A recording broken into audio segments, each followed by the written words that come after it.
This week, one man's monumental decision and an age-old debate that could shift the course of history. We have breaking news here. President Biden has announced he will stand down. Joe Biden has said that he is going to stand down from the presidential race. US President Joe Biden has officially dropped out of the presidential race late on a Sunday night. Mounting speculation and doubts about his ability to win against Trump, increasingly shaky public performances, and the apathy he inspired among young voters finally forced his hand. In an instant, the old era is over and the new era is here. It is go time. Showing once and for all that in this election, age isn't just a number. It's a game changer in more ways than one. Two major voting groups, Millennials and Gen Zs, finally have the numbers to influence political outcomes. The problem is, more and more young people around the world are asking the same question. If democracy is supposed to be so good, why does it feel so bad?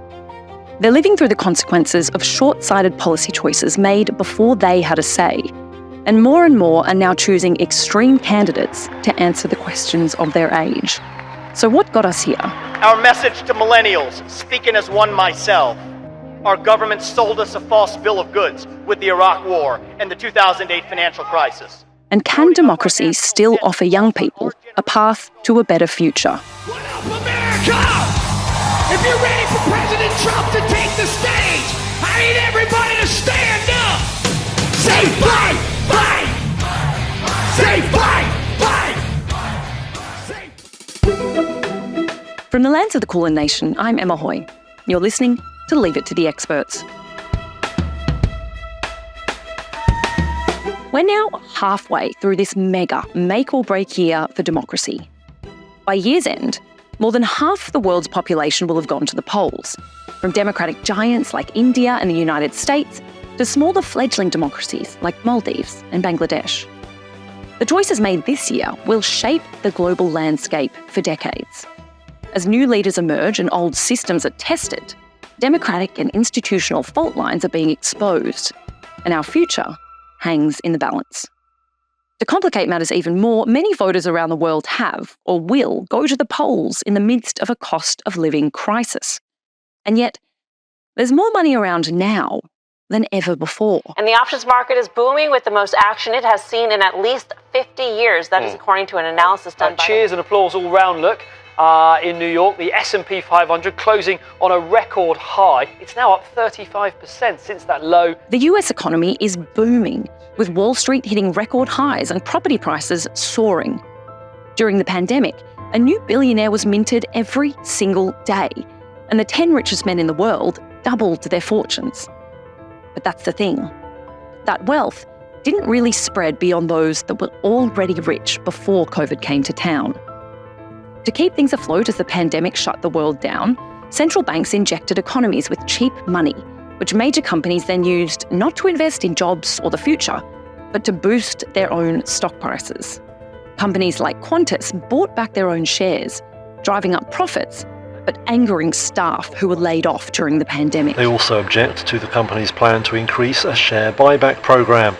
Unions say sacked workers were told Qantas needed to save money. As the pandemic fades and economic conditions have shifted, the money that was pumped into businesses to prop up our economies continues to have unexpected effects on our daily lives. Take the United States, for example. In 2020, the US stock market dropped by 30%, and 10 million people lost their jobs. Just 4 years later, in 2024, the US economy is booming. It's leading all advanced nations with a strong job market, soaring stocks, and controlled inflation. But dig a little deeper, and it's clear that huge segments of the community are actually doing it much tougher than ever before. The American economy looks strong, but many people are not feeling the positive vibes. With half of all renters paying more than 30% of their income on rent and utilities. The policy choices made during the pandemic may have kept economies afloat while boosting stock markets and corporate profits, but they also worsened wealth inequality, drove up housing costs, and contributed to inflation. The delicate balance between the interests of business, government, and society seems increasingly out of whack, and those bearing the brunt of it are young people. In the US, for the first time in our 275-year history, a 30-year-old man or woman isn't doing as well as his or her parents economically. And that may not sound like a big deal, but I think that's essentially the social compact breaking. And it creates rage and shame. A report in the American Journal of Sociology says that the average millennial now has 30% less wealth at the age of 35 than baby boomers did at the same age. And that their successors, Gen Zs, are earning less and have more debt than millennials did at their age. In other words, we're headed in the wrong direction. And the kids are not all right. In 2021, a large Australian study found around 42% of people aged 15 to 24 were psychologically distressed, up from 18% in 2011. In the United States, young adults went from among the most satisfied citizens in the country to the least within the last 20 years. So what's going on with kids these days? Why are their experiences and life satisfaction contrasting so sharply with those of past generations? And more importantly, can we get through a whole debate about generational gaps without mentioning avocados? Let's ask Dr. David Blunt, lecturer in international relations at the University of Sydney and a fellow of the Ethics Centre. Dr. Blunt, welcome to Leave It to the Experts. Now, there's been a lot of discussion about the intergenerational warfare between millennials and Gen Zs and then their parents and older generations. And this divide is becoming more and more evident at the ballot box. We're seeing young people increasingly turning away from traditional politics or voting for more extreme candidates. Why do you think that is? Well, you have to look at what young people are going to be getting out of society, right? One of the things that we might say is that the intergenerational social contract is breaking down. Let's take the boomer generation, for example. When they went to university, it was largely free. Jobs were plentiful. When you got a job, it could be basically for life. There would be a pension at the end of your career, which was probably a defined benefit pension rather than a defined contribution pension, which means you would get a fixed amount of money every year indexed to inflation for the rest of your life. I can speak to several members of this generation, my parents' generation, who took retirement in their mid-50s and have been living a very good life, comfortable life ever since. Now, when I think about my generation, I would probably be described as millennial, generously. My cohort, some of my friends own homes. A lot of them don't. A lot of them do not have pensions. Salaries have not kept pace with inflation. Indeed, salaries in terms of real income have stagnated at least since 2008, probably since the beginning of the 21st century. And that's been offset by the increase of cheap goods brought in from overseas. But of course, these cheap goods brought in from overseas have come at the cost of solid jobs in the industrial base, leaving the rust belts in places like the United States, in Great Britain, in France, and to a lesser extent in Germany. These are secure, unionized, stable jobs that have gone away. Now, that's just my generation. I mean, millennials are kind of okay.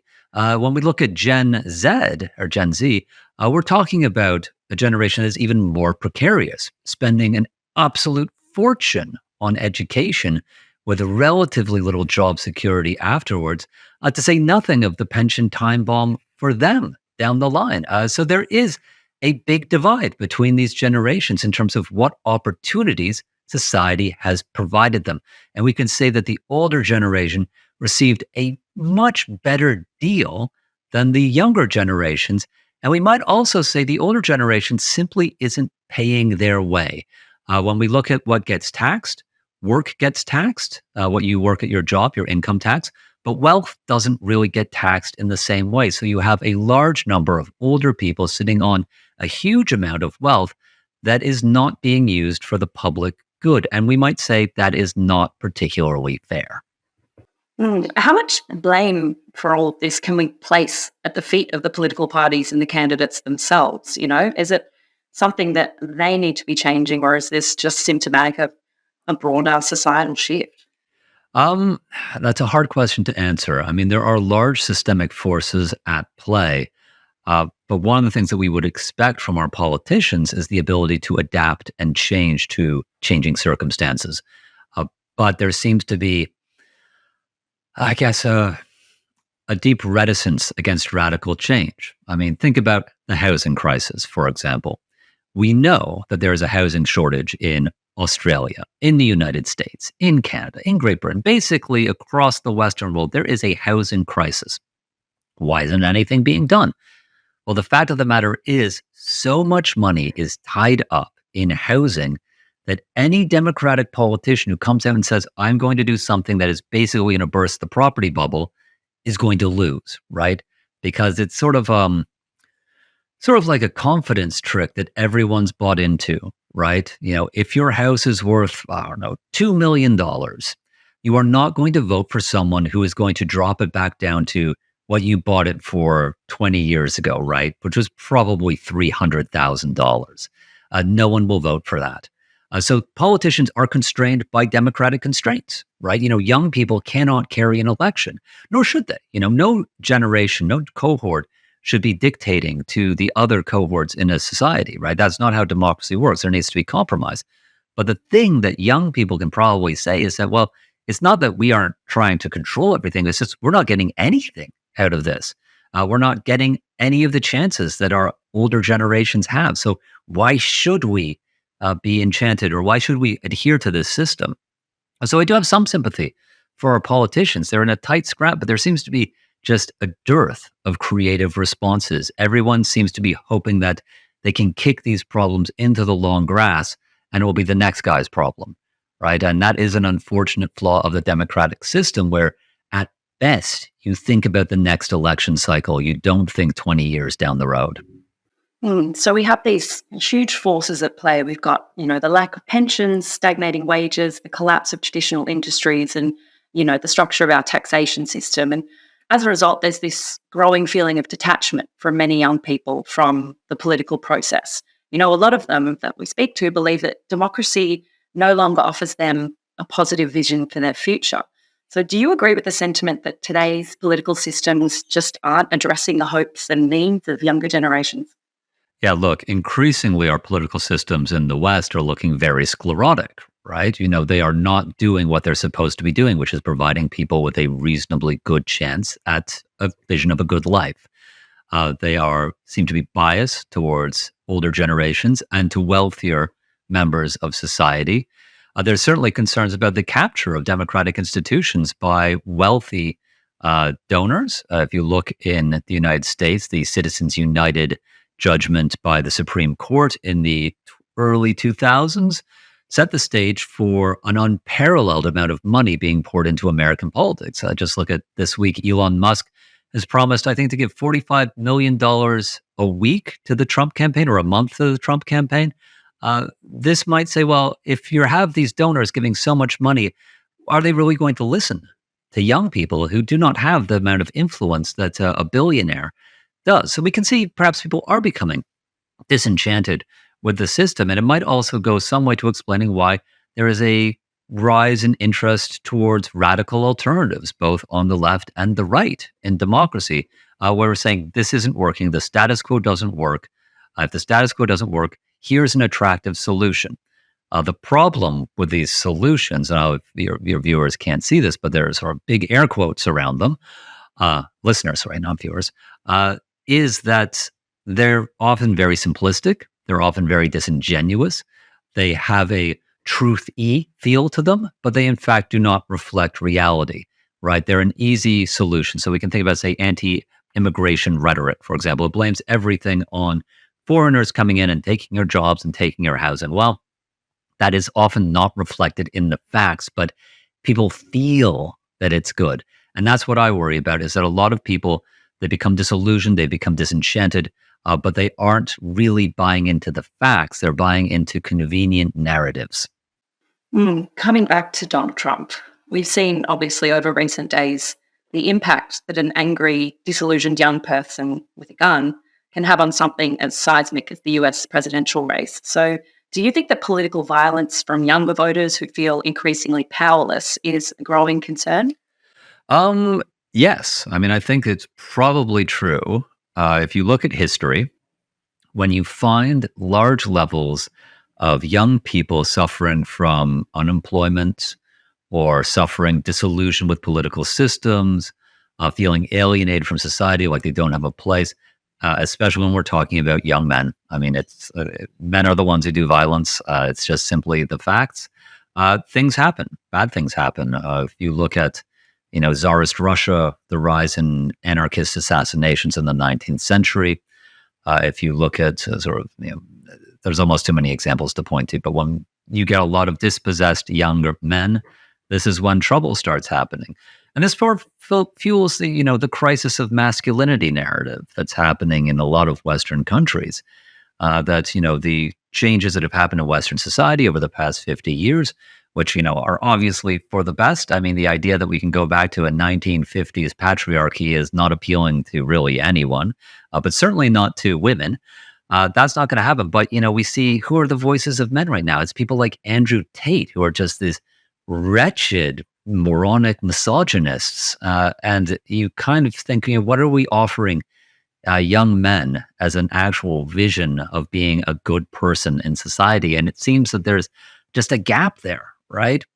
And it's being filled by these sort of, as I say, your Andrew Tate characters, your neo-fascists, people who are not really people who you should give the time of day to, yet they have millions of followers. It's deeply disturbing.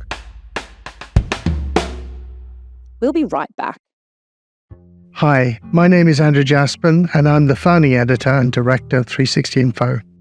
At 360 Info, we're providing evidence-driven, solution-based journalism, all written by leading experts. Every week, we release new and innovative news content that bridges the gap between the world's brightest minds and the global public. To be part of the fight against misinformation, sign up for our newsletters and follow us on social media, or head to 360info.org. If you're a journalist or a publisher or editor, you can sign up for our Newswire service, which is free of charge at newshub.360info.org. The economic upheaval currently being experienced by younger generations didn't begin with the COVID pandemic. Not in generations has Wall Street absorbed the number of body blows it took today. The American financial system is rocked to its foundation. Between 2007 and 2009, the world experienced one of the most severe economic downturns in modern history, comparable to the Great Depression of the 1930s. The global financial crisis, or GFC, was triggered by the collapse of the US housing bubble, when risky subprime mortgages or home loans given to borrowers with poor credit began to default at alarming rates, leading to the collapse of major financial institutions, a severe credit crunch, and a sharp decline in global stock markets. As banks failed and credit dried up, economies worldwide contracted, causing widespread job losses and a deep recession. Households headed by those in their 20s were the hardest hit at the time, and many of those same young people are still feeling the impacts today. In 2018, management professor Peter Capaldi argued that the GFC was the key reason why young people continue to delay buying houses, having children, and other markers of a stable adult life. And yet, despite the economic turmoil, in the late 2000s, there was a real sense that the winds of change had come, driven by something you don't see all that much in politics these days: hope. I will be Prime Minister for all Australians. If there is anyone out there who still doubts that America is a place where all things are possible, tonight is your answer. At the close of the 2000s, there was a palpable sense of hope in politics. That globally, at least for the moment, the election of the first Black US president, charismatic Barack Obama, felt like a quantum leap forward for progressives. In the UK, Tony Blair stepped aside after 10 years as Prime Minister in favour of Gordon Brown, a move many hoped would reinvigorate the Labor Party and renew its appeal to voters. While in Australia, Kevin Rudd's campaign, powered by social media and a grand vision for the future, ended 11 years of Conservative government and energised the next generation. So while the economy fell apart and the housing market collapsed, there was at least a sense that the West had new leaders, big ideas, and many still had faith that their votes could impact meaningful change. But the baggage accrued by the war on terror began to weigh heavily on a public increasingly feeling like they'd been lied to. That didn't last long. Almost everything that had been used to justify the war turned out to be a lie, including how quick it was supposed to be. As progressive leaders like Obama and Rudd promised to close Guantanamo Bay and end the Iraq War, they tapped into a widespread desire to escape from the bloody conflicts of the previous decades. But their failure to act decisively and to shift focus from these old conflicts in order to address future challenges left Western societies struggling amid the economic fallout from the global financial crisis. Compounding this frustration was the perception that those responsible for the GFC had largely evaded accountability, while young people and the poor continued to bear the brunt of its consequences. Little wonder that by 2024, leaders now struggle to generate meaningful optimism with young people. Meet our new Prime Minister. Yes, it's 50 Shades of Beige, Captain Whitebread, Sir Keir Starmer. Young people do not care about democracy. They don't believe in democracy anymore. Young people today are grappling with a social contract repeatedly shattered before they reached voting age. The economic systems and power structures driving our world are having profound impacts on the future of democracy, and in some countries, the very survival of communities. The birth rate in most countries has fallen, in part because the generations who would usually be starting families are facing steeper financial hurdles and an increasingly uncertain future. The decline will have a snowball effect as populations age, with the shrinking workforce struggling to support a growing number of retirees. Not a lot of us are voting right now, and it's so important to have the youth voice while to be represented in voting. The two options aren't very timely. They don't really align with a lot of what our generation feels. With a growing mass of people, perhaps unsurprisingly, unhappy with the status quo, they've become increasingly vulnerable to strong messaging from politicians who claim to have simple answers to very complicated problems. It's creating challenges across all facets of society and shaking the very foundation of our democratic societies: trust. To speak more on that, let's welcome back Dr. David Blunt. Many believe that the roots of this generation's political apathy can be largely traced back to 2008 and the global financial crisis, which it wasn't felt as keenly in Australia as it was in many other parts of the world, but certainly it was felt by many that it had broken the social contract between politics, business, and young people. Do you agree that that was the crucial moment that really kicked off this story, or do you think it's part of a much larger narrative? I think, 2008 was a big turning point, right? It really shook the world's economy. But 2008 was coming, right? It had been coming for a long time. It is the result of the post-Cold War consensus, the neoliberal consensus that pulled the state out of a lot of the sectors that had traditionally been managing after the Second World War.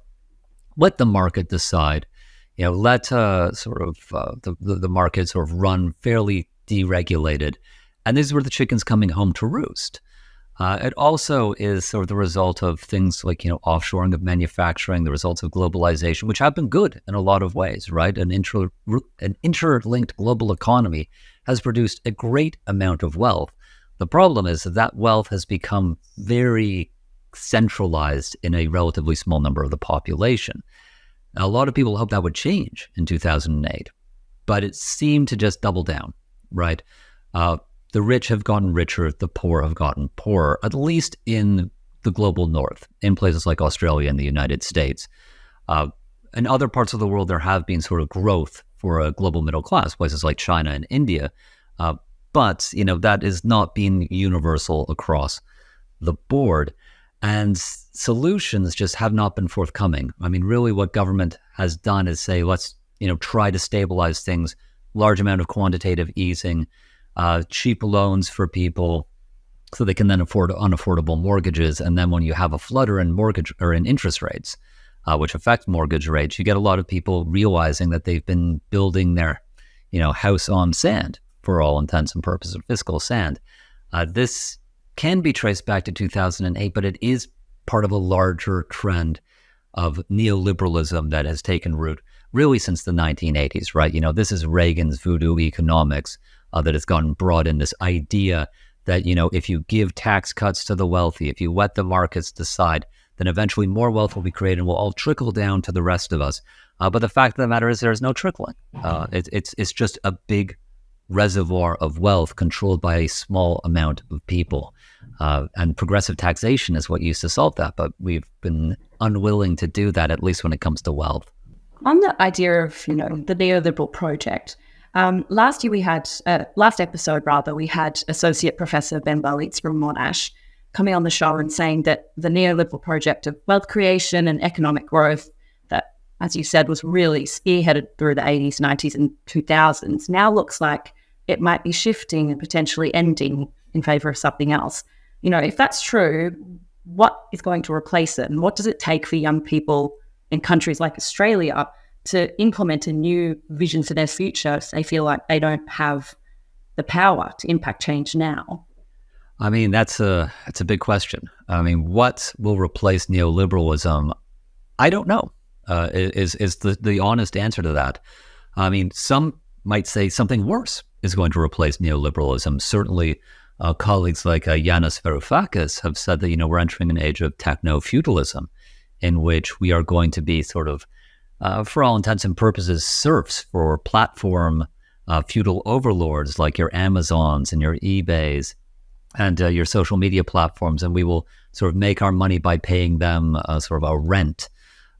We might say that it could be the beginning of a new age of socialism, right? Perhaps people will start looking at anti-capitalist or post-capitalist alternatives where there's greater wealth distribution.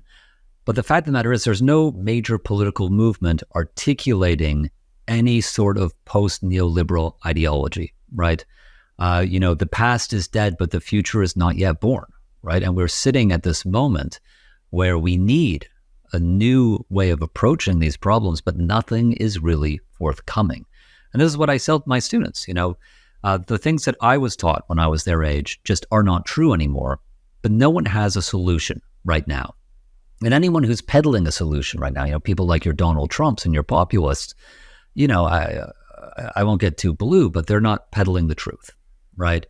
They're peddling easy, simple answers for a world facing complex problems, right? Complex problems like climate change, complex problems like global inequality, complex problems like, intransigent racism and sexism. These are things that are deeply systemic, and they're not going to be changed by, Donald Trump saying he's going to close the border or, people saying that climate change doesn't exist. These are not solutions. But the solution, any sort of comprehensive solution, I haven't seen it yet. And I don't know what it looks like. And I don't think anyone really does, because we're at this moment in history where ideas are just not working anymore and no one seems to be able to articulate an alternative. On the whole, what we have is a global youth that is increasingly divided and increasingly feeling like they don't have agency over their own futures. What needs to change? What needs to change? Well, I mean, the first thing I will say is that younger people deserve a bigger slice of the pie, right? Not to be sort of overly controversial, but I don't think anyone should pay for university, right? I think university should be free to people who have, the right grades. They shouldn't have to pay for it, right? This is something that would take the burden of debt off of younger generations. It would cost society a lot, but, what are we doing here? What is society for?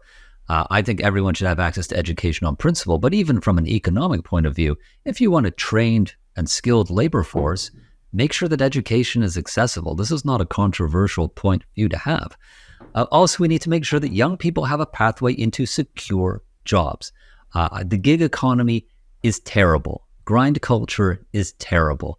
No one should be worried about their next paycheck. We should provide people with stable income if they want it. Maybe you want to be a hustler. Maybe you do want to grind. Great. That's your choice. In my experience, the majority of people want to know where their next paycheck is coming. They want to make sure that they can pay rent. They want to make sure that when they want to, they can settle down and have a family. These are fundamental baseline things society should offer to young people. And young people should be asking for it. Young people should be demanding that they have these things. These are the things that were promised their parents and their grandparents. We are facing a generation with worse life chances than the one that came before it. And that is shocking, right? That hasn't happened for quite some time in the wealthiest part of the world. And young people should be absolutely livid about it. And they should be making their voices very, very much heard. Dr. David Blunt, as a fellow millennial, I'm inclined to agree with you on that point. Thank you so much for joining us on the show. My pleasure. Those who were 18 years old when the GFC hit are now 34. By 2026, they'll be eligible voters who weren't even born when the Lehman Brothers collapsed. They've only ever known a world shaped by the economic fallout from the 2008 crash. Some movements have tapped into this growing frustration. Bernie Sanders' campaigns for the Democratic nomination in 2016 and 2020 resonated with young voters in the US, but he never advanced far enough to win. In the UK, Labour leader Jeremy Corbyn became a charismatic progressive voice, hitting the stage of Glastonbury and sparking a chant inspired by the White Stripes. But when it came time to vote in 2017, the youth vote only rose by 2.5%, falling well short of projections of a 16% surge. Sanders and Corbyn became emblematic of a wave that never crested in the West. Progressive idealists who could supposedly rally the youth.